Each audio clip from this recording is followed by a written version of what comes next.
وزير المالية في تدوين على صفحته الفيسبوك نشرها أمس قال عنه يرى بوادر تحول اقتصادي عميق لولا أن تفندون. وأنا بعد نختار نسجل اختلافي معه في الرأي، ولو أني راجع عن نعود مخطئ وراجع عنه هو يعود على صواب.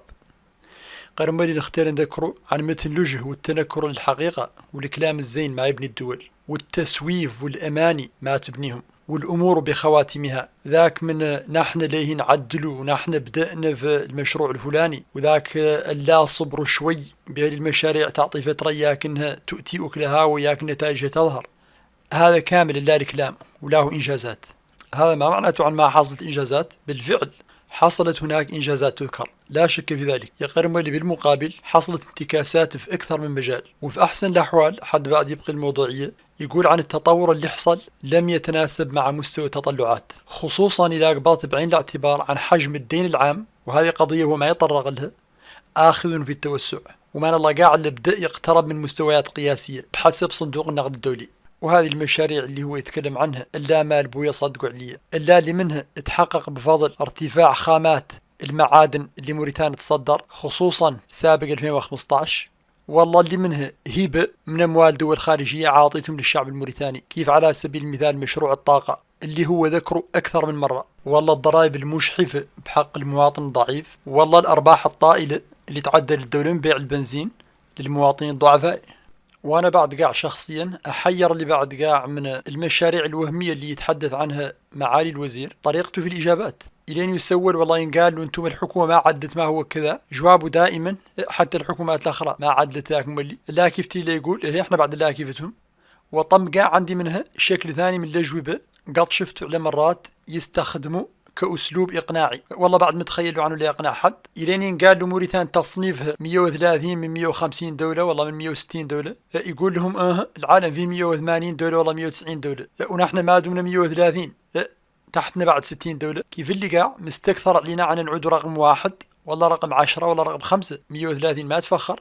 واللام اللي زاد كيفتها ردوا انهارات على التصنيف الجديد اللي صنفت فيه منظمة الشفافية الدولية موريتان بالرتبة 142، وهذه للأسف رتبة متأخرة جدا، بها اللي هي نفس المنظمة ذيك الساعة اللي قالت عن موريتانيا تقدمت.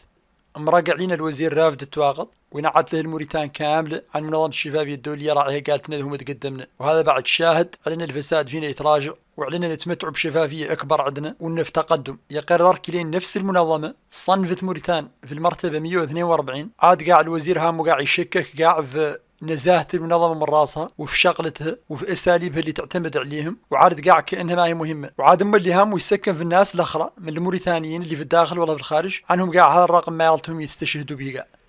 مرة أخرى نختار نذكر الوزير عن الإنجازات شيء والمشاريع المستقبلية شيء ثاني، ولاهم نفس الشيء، ولا يلا حد يخلط بينهم، ولا عدلها وجد على واحدين من ضعفاء العقول عن المشاريع المستقبلية إنجازات إلا إن تتكرر عليهم مرة ولا مرتين يدوروا يملوا ويعرفوا عن ذاك ما هو الحق.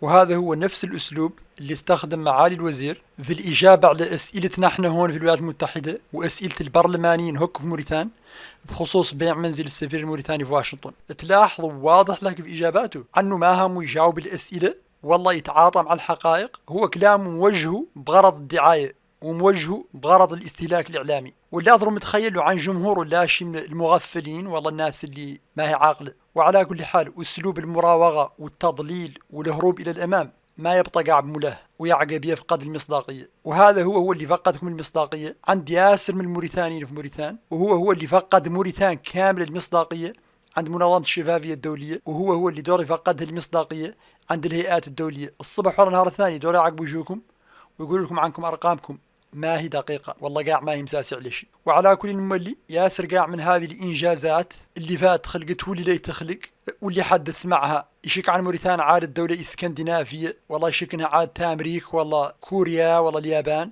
الواقع يكذبها. يا معالي الوزير انتم ما يفقعكم درجة الفقر المدقع اللي عايش فيها بعض من الموريتانيين فهم في موريتان. انا ذو نهارات شفت فيديوهات في احياء من موريتان يعلمها مولانا الا الواتني منهم كبتي باللي قاع ما كنت شاكن درجة الفقر والوضع اللي فيه شمل الموريتانيين بذي الدرجة اللي شفت، صراحة وضع يندى له الجبين. وعلى كل حال ها انتم تقدروا تقعدوا معكم عالمين بيت تقدروا تعودوا عايشين في بحبوحة اقتصادية من الرخاء والازدهار والصحة لكم بعد، يا غير بعد اللي مأكد لكم أنا بعد شخصيا معاي الوزير عني لو عدت شفت إنجازات كبيرة عملاقة بشكل هذه الإنجازات اللي أنت دائما تذكر عني بعد نعود هو أول حط طبلت لها، وإني بعد نديركم انتم وندير الحكومة كاملة فوق راسي. يا غير ما فت شفت من الإنجازات ولا المشاريع اللي يستاهل ذاك كامل من التطبيل. ولو ان بعد كيف ما قلت خلقت بالفعل انجازات. كنت نختار نرجع لقضية منزل السفير الموريتاني في واشنطن ونجاوب على استشكالين طرحوهم علينا بعض الإخوة، واحد منهم هو قضية الدار. لماذا نحن قاعد تشفرنا دار اللي تنباع اللي تبيعها الدولة؟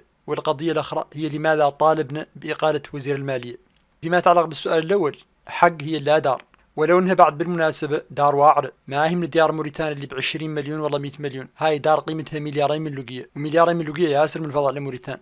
تشري 40 دار في تفرغ زينة من ديار 50 مليون، هذا ريف والله حي كامل. وعلى كل حتى قاع له عاد تلاقي قيمة دار واحدة قاع من ديار موريتان. اللي حركنا بالأساس قاع ما هو المبلغ، ولو انه كيف ما قلت مبلغ قاع معتبر. يقر اللي حركنا بالأساس هو وضوح وبديهية الخسارة المترتبة على بيع الدار في حالة انباعت. وهذه القضية اللي ما متعاقبين عليها اثنين، وهذه الناس كاملة اللي عارضت بيعتها مجمعة على انها فساد بين في حالة الدولة الموريتانية باعتها. وكيف ما كنا نقول دائما قضية الدار مولي ما هي قضية سياسية، معناته عنها ما هي قضية دار، حد قال لك انها لا قضية دار، هي قضية رمز للفساد في موريتان. اللي ما تملا في موريتان راعيهم اللي قاع ماسلك من الخارج. والقضية الأخرى هي لماذا طالبنا بإقالة الوزير؟ طالبنا بإقالته بها اللي أعطيناه من الوقت الكافي، إياك إنه يتراجع عن القرار، والله إياك إنه على الأقل يراجعنا قاع في شي من اللي قلنا، والله يتعاطى معانا اللقاء، والله يقدم لنا تقارير والله أرقام طالبناها بأنه يقدمها لنا، وطالبوا مجلس النواب بأنه يقدمها. يقرف كل مرة كان يتهرب ويصرف النظر عن الموضوع ويراوغ ويلعب على الكلام. وحشتم اللي ما سكنت على شيء، مرة يقول انها مبيوعة بها قضية الصيانة، كيف تلي هاي الدار المكرية ما هي محتاجة صيانة. مرة يقول انها دار متهالكة وهي ما هي متهالكة، احنا جبنا لهم مهندسين معماريين اول شيء سويناها عنهم سلامتها وقالوا عنها ما عندها اي مشكلة، بالفعل تحتاج ترميم. يا غير دار تحتاج ترميم ودار متهالكة هذا متعاقب. يا غير مرة أخرى هذا لا أسلوب التضليل اللي احنا نتكلموا عنه. وهو مولي هو بطل هاي القصة، ما خلى قاع أحد ثاني المسؤولية، هو صاحب القرار في القضية، وهو اللي تحمل مسؤوليته في النهار الأول.